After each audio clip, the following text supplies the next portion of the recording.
اور آخرت دے وچ ایک ضروری پیغام ہے، اور تسا سنیا ہوئے گا سوشل میڈیا تے یا دوسرے میڈیا تے یا عام تسا لوگوں کو سنیا ہوئے گا کہ کسی غیر مسلم ملک نے قرآن پاک کی گستاخی کی ہے، بے ادبی کی ہے۔ اس سلسلے میں ہر بندہ جو اندر کو ہو رہا ہے وہ کر رہا ہے، لیکن جو سب تو زیادہ ضروری ہے اور کرن والا ہے وہ کیا ہے؟ مثال کے طور پہ اگر اسی احتجاج کرنے ہاں، جمعہ احتجاج ہونے نے شاید اپنے شہر میں بھی ہوئے، ہر شہر میں ہو رہا ہے، تو اگر احتجاج کرنے ہاں گھنٹہ 2 گھنٹے احتجاج کریں گے، ساڈے احتجاج دا انہوں کی نقصان ہے جنہوں نے کام کیتا ہے، اور سانو احتجاج کرن دے نال کی فائدہ ہوئے گا؟ ویسے اسی آواز تے اٹھائی ہے لیکن سانو فائدہ کی ہویا ہے؟ سانو دے نال کوئی فائدہ نہیں۔ ضرورت سب تو پہلی یہ ہے کہ جڑے ساڈے حکمران نے انہوں نے غیرت آوے اور وہ عالمی برادری دے اگے آواز بلند کرن کہ اے ساڈا قرآن ہے، ساڈی کتاب ہے اور ساڈے نبی دا اے معجزہ ہے اور ساڈے اسلامی شعائر دے وچوں ہے، لہذا ان دی گستاخی روکی جاوے۔ اگر کوئی کرتا ہے تو عالمی سطح تے انہوں سزا دیتی جاوے، اور ایسی دعا کر سکنے ہیں اللہ ساڈے حاکمان ایسی غیرت ایمانی نصیب فرمائے۔ اسا کی کریں گے تو سانو فائدہ ہوئے گا؟ اسا یہ کرنا ہے کہ اسی قرآن پاک نو پڑھیے، اسی قرآن پاک نو سمجھیے، اسی قرآن پاک دی تلاوت کریے، اپنے بچیاں نو قرآن پڑھائیے، خود قرآن پاک پڑھیے، قرآن پاک دا ادب کریے، احترام کریے۔ او کی چاہتے ہیں؟ او چاہتے ہیں انہاں دے دل دے وچوں قرآن نکل جاوے، قرآن دی عزت نکل جاوے، اکرام نکل جاوے، اور جنہی اس کتاب دی عزت کرتے ہیں وہ ختم کر دیں۔ تو سانو چاہیے کہ اسی قرآن دا ہور احترام کریے، قرآن نو ہور پڑھیے، قرآن دے نال ہور جڑیے، قرآن پاک دے مطابق زندگی گزاریے، تاکہ جو او چاہتے ہیں وہ نہ ہوئے، جو اللہ چاہتا ہے وہ ہوئے۔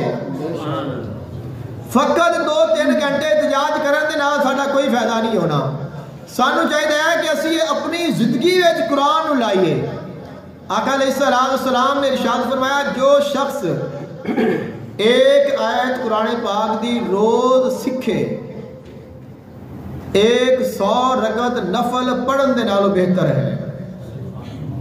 اسی صبح فجر دی نماز بعد 2 3 4 اینڈ 5 منٹ دا درس ہوتا ہے، اور اس دے نال ایک آیت قرآن پاک دی اور ایک حدیث پاک بیان کی جاتی ہے مختصر دے، اور ویکھی دا ہے کہ کئی بندے تو بڑے شوق نال سنتے ہیں، کئی بندے ہوندے نے جڑے جلدی دعا مانگ کے نکل جاندے نے، اور کئیاں نوں بڑی جلدی ہوندی ہے کہ دعا تک بھی وہ رکدے نہیں۔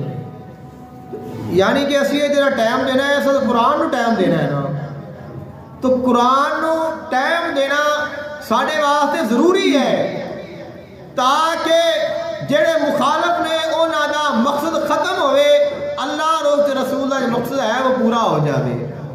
تو کوشش کرنی چاہیے کم از کم ایک آیت قرآن پاک دی روز اس نو پڑھو، ان دا ترجمہ پڑھو، ان دی تفسیر پڑھو، اور ان دے مفہوم نو ذہن نشین کر لو۔ اگر اسی روزانہ ایک آیت بھی سیکھتے رہیے تو بہت جلد اسی پورے قرآن پاک کو سیکھ لوا گے، اور ساڈے ذہن دے وچ پورا قرآن پاک آ جائے گا۔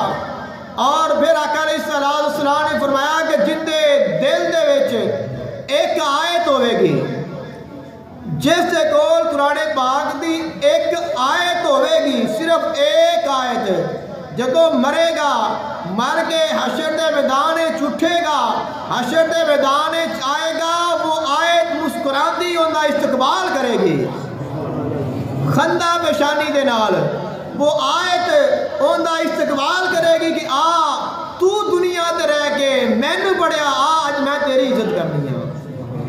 آقا علیہ السلام نے فرمایا جب صاحب قرآن آئے گا تو اللہ تعالیٰ ارشاد فرمائے گا، اے قرآن پاک آ لیا، قرآن پاک پڑھتا جا اور چڑھتا جا، جو جس جگہ تے منزل ہوئے گی اور قرآن پاک دیاں جتنیاں آیتاں نے جنت دے اونے درجے نے جنیاں قرآن پاک دیاں آیتاں نے اونے جنت دے درجے نے جنوں جنہ قرآن آدھا آئے گا وہ اونے ہی درجہ دے جائے گا اور جو سارا پڑھ لوے گا وہ جنت دے آخری مقام دے چلا جائے گا.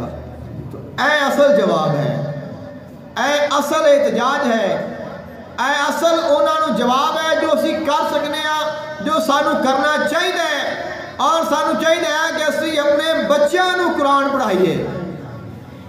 آقا علیہ السلام نے فرمایا جس شخص نے اپنے بیٹے نو قرآن پاک پڑھایا قیامت دن اللہ تعالیٰ اس نو ایک ایسا نورانی تاج پہنائے گا جو سونے کا بنیا ہوئے گا اور ان دی روشنی سورج دی روشنی تو زیادہ ہوئے گی. اللہ تعالیٰ اتنا بڑا جو تاج ہے وہ اس دے باپ نو عطا کرے گا جس باپ نے اپنے بیٹے نو قرآن پڑھایا ہے. جس نے قرآن پڑھیا آئے گا اللہ اس نے کتنا شان عطا کرے گا. تو اساں باقی ٹائمہ واسطے سکولاں واسطے ٹیوشناں واسطے سب کچھ کرنے ہاں, خرچہ بھی کرنے ہاں, پیسے بھی دینے ہاں, اسی لے کے بھی جانے ہاں, اساں لے کے بھی آنے ہاں, ٹریولنگ برداشت کرنے ہاں, فیساں بھی برداشت کرنے ہاں, روزانہ بچے نلا کے دعا کے سرما پا کے خوشبو لگا کے بٹھا کے چھڑ کے پڑھا کے ہونا سب کچھ کر رہے ہیں. تو مسجد آن تے کیا پابندی ہے؟ مسجد ساڈا بچہ آندا ہے تو کیا فیس ہے مسجد وچ آن دی؟ کیا کوئی پابندی ہے جڑا مرضی سوٹ پا کے آ جاوے اور آپ پہ چل کے بھی آ سکتا ہے, چلا جاوے گا اور کوئی فیس نہیں, کوئی مطالبہ نہیں, کوئی ٹینشن نہیں. پہلے مولوی مارتے سن, مار بھی کوئی نہیں. تو پھر رہ کی گیا ہے کہ ساڈے بھی جو جذبہ ختم ہو گیا ہے اور یہ جڑے کافر نے یہ جذبہ ہی ختم کرنا چاہتے ہیں. انہوں نے قرآن پاک دے نال کوئی دشمنی نہیں, انہوں نے دشمنی ہے مسلمانوں دے نال, اسلام دے نال. خالق کائنات نے فرمایا یریدون لیطفئوا نور اللہ بافواہہم واللہ متم نورہ ولو کری الکافرون. اے لوگ چاہتے نے اللہ دے نور نو بھوکا نال بجھا دئیے. خالق نے فرمایا میرا نور اینا دیا بھوکا نال نہیں بجھے گا, اللہ اپنا نور مکمل کرے گا. باوے کافر تڑپتے رہن, مرتے رہن, سڑتے رہن, میں اپنا نور پورا کر کے چھوڑنا ہے. سانو چاہیے ایسی اس نور دے نال جڑ جائیے. دعا ہے اللہ تعالیٰ عمل دی توفیق عطا فرمائے. وآخر دعواہم الحمدللہ رب العالمین.